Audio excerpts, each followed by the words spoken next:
Assalamualaikum warahmatullahi wabarakatuh. Selamat bertemu kembali pada materi penelitian kualitatif. Metode penelitian kualitatif, datanya terdiri dari data kualitatif yang terdiri dari kata, kalimat, tapi yang paling banyak adalah data yang berbentuk narasi. Dan ada juga data yang berbentuk body language atau bahasa tubuh, mengedipkan mata, memejamkan mata, itu adalah bahasa-bahasa tubuh yang menjelaskan data kualitatif. Dan data kualitatif itu juga bisa berbentuk foto, gambar, dan juga bagan. Untuk metode penelitian kualitatif, pemahaman yang terjadi di lapangan, kita lihat dari pola pikir. Ada yang memahami kualitatif itu pola pikir kuantitatif, tapi datanya kualitatif. Judulnya misalnya pengaruh, tapi datanya data kualitatif. Nah, ini yang tidak mau menggunakan data statistik. Nah, jadi mereka menggunakan metode kualitatif saja. Jadi metode kualitatif dari pola pikir kuantitatif. Ini. Kemudian pola pikir yang kita diskusikan adalah pola pikir induktif. Ciri-cirinya adalah dipakai untuk eksplorasi, menggali, menemukan, discovery, lalu mengkonstruksi, dan selanjutnya memberi makna, meaning. Ini metode kualitatif yang dipandang metode yang berguna untuk mengembangkan ilmu secara induktif. Ada beberapa metode kualitatif ya pengertiannya. Yang pertama, kualitatif menyatakan bahwa data kolektif is in the form of word of picture rather than number. Datanya berupa kata-kata atau gambar, tapi fokusnya kualitatif riset is deskriptif. Jadi seakan-akan data kualitatif itu deskriptif, hanya menggambarkan. Padahal metode referensi lain, metode kualitatif itu exploring dan understanding. Ini memahami makna. Kualitatif ini hipotesis testing, kuantitatif hipotesis testing, sedangkan kualitatif hipotesis generasi research atau menemukan. Beberapa referensi juga mengatakan bahwa kualitatif riset itu adalah kuantitatif itu hipotesis testing. Dan juga penelitian kualitatif itu adalah kondisi alamiah. Lawannya adalah eksperimen dan dilakukan di laboratorium. Qualitative research is descriptive. Qualitative research konsen kepada proses. Kualitatif itu menganalisis data induktif, menganalisis dari data yang ditemukan dan nanti konsisten akan dapat generalisasi. Data yang berdasarkan pengumpulan datanya,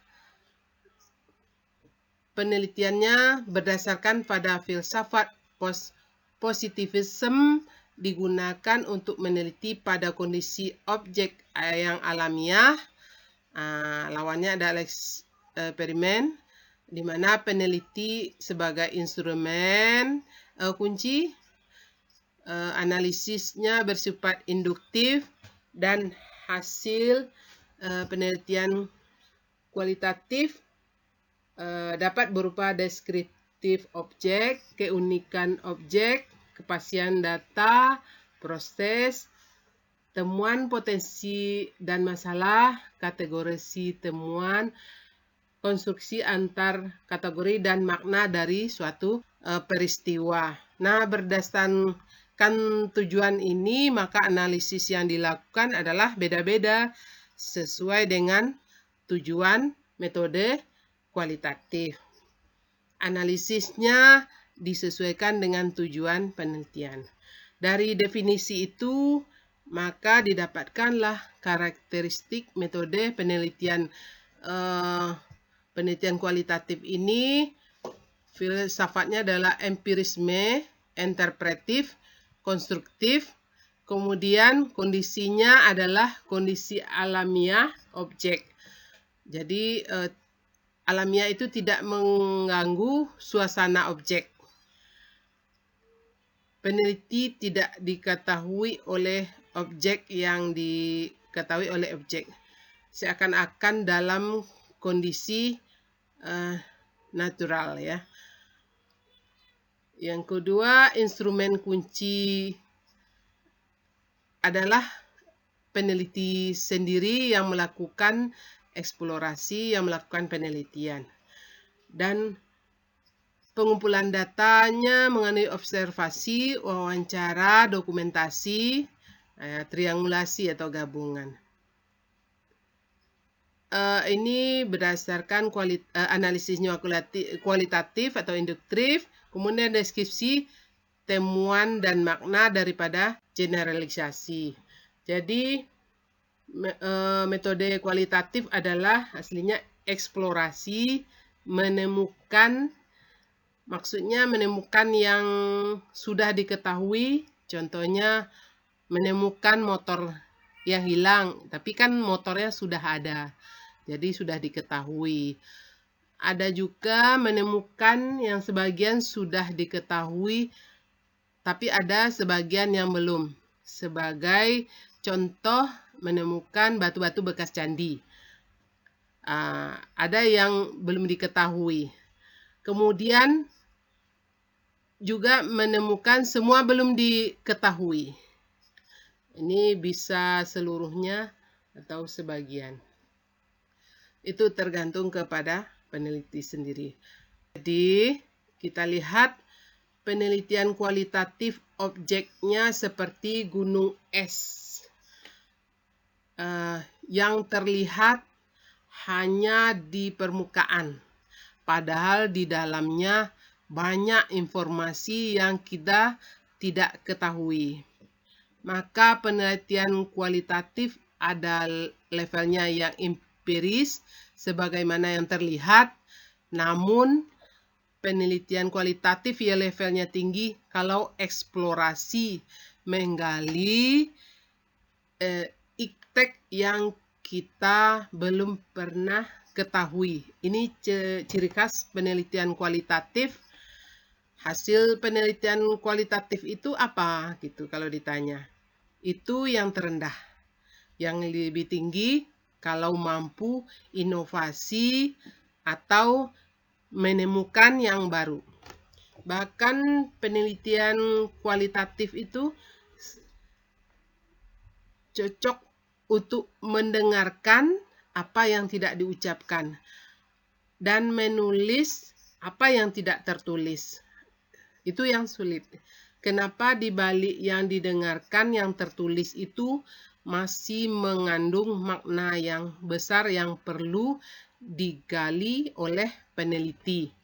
Sehingga banyak peneliti yang masih sulit untuk menggali bagian gunung es yang paling bawah.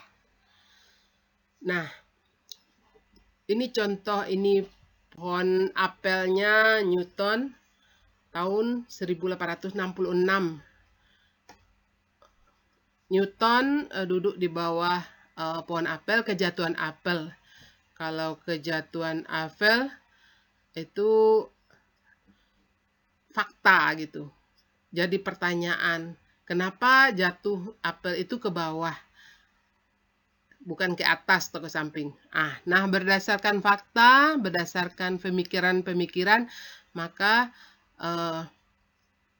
Newton itu menemukan teori gravitasi. Nah, itu contoh ilmu berdasarkan empiris, pengalaman. Nah, sekarang perhatikan gambar, kok di sana ada yang menarik. Jadi kita kan belum tahu apa yang menarik di sana. Jadi pertanyaan sekali lagi, bisa mungkin judul proposal akan berubah setelah peneliti selesai di lapangan. Dan kita bisa lihat pengalaman-pengalaman kita pada masa yang lalu, bagaimana metode yang sudah kita alami, metode yang di proposal kita buat kualitatif, pas di lapangan kita mengubah judul yang sudah ada. Penelitian kualitatif itu lebih kepada konteks sosial, ya. Ada aktor, ada place atau tempat, ada aktivitas. Jadi objek penelitian kualitatif ini situasi sosial. Jadi untuk selanjutnya ada langkah-langkah penelitian kualitatif. Yang pertama, ini potensi masalah atau rasa ingin tahu. Lalu yang kedua, eksplorasi kajian teori untuk bekal peneliti mengenal objek yang diteliti dan untuk dianalisis. Lalu masuk ke objek. Kemudian yang keempat, kita menentukan kunci dan spesialis informan. Ini kita menentukan kunci itu orang-orang yang betul-betul menguasai objek, yang ada yang spesialis informan.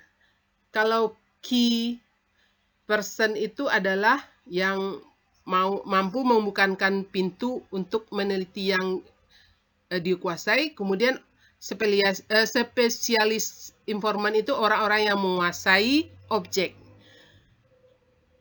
Terus yang kelima adalah pengumpulan data dan analisis data selama di lapangan. Ini di sini peneliti masuk ke objek, mengumpulkan data dan menganalisis data. Jadi analisis data itu bisa pada saat mengumpulkan data. Dan mengumpulkan data bisa dengan wawancara yang sifatnya diarahkan untuk menggali bahwa di situ ada apa gitu. Nah, kumpulan data ini dilakukan 3 metode sekaligus: observasi, wawancara, dan observasi. Setelah dari lapangan, kita lakukan analisis dan uji keabsahan data. Dari analisis dan uji keabsahan data, makanya datanya kita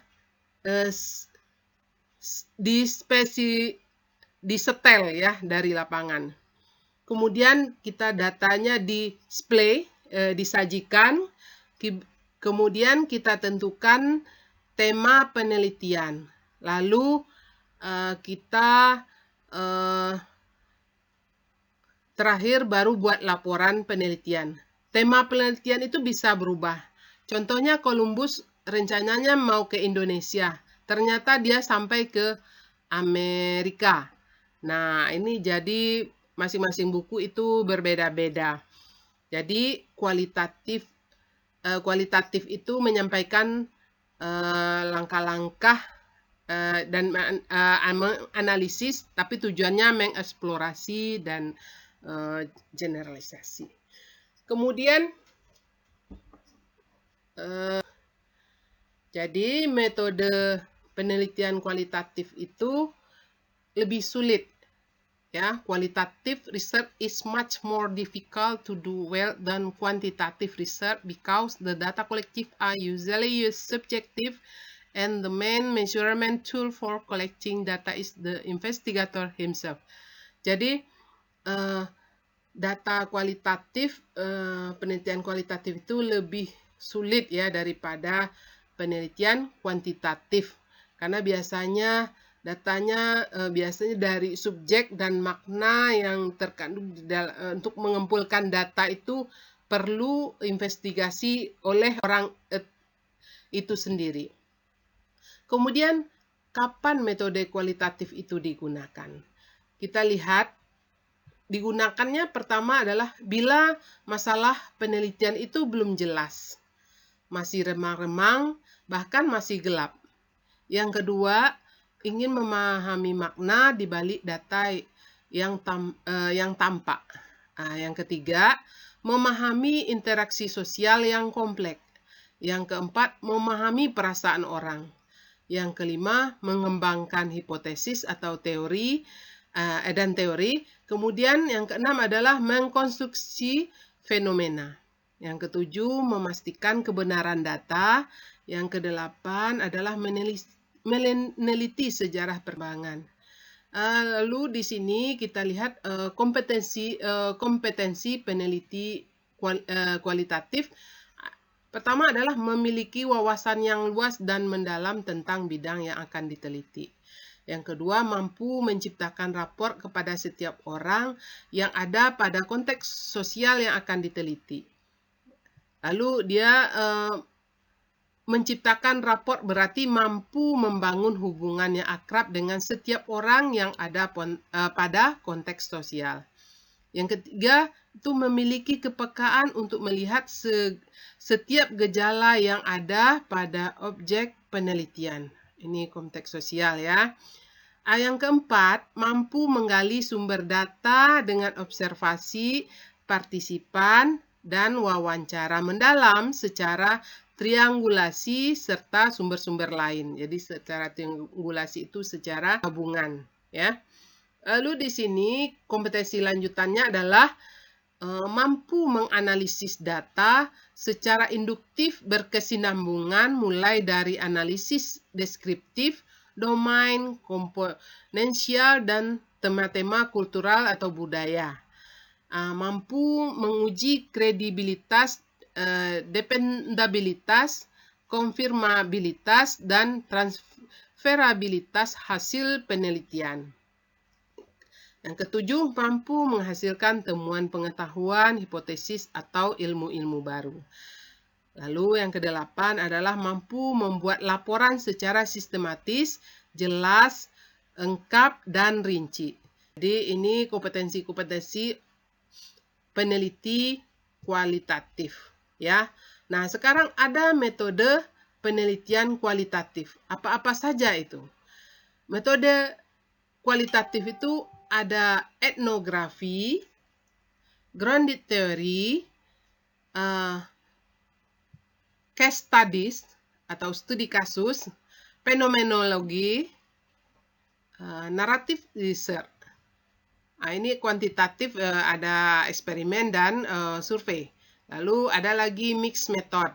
Mixed method ini terdiri dari sequential, konkuren, explanatory, exploratory.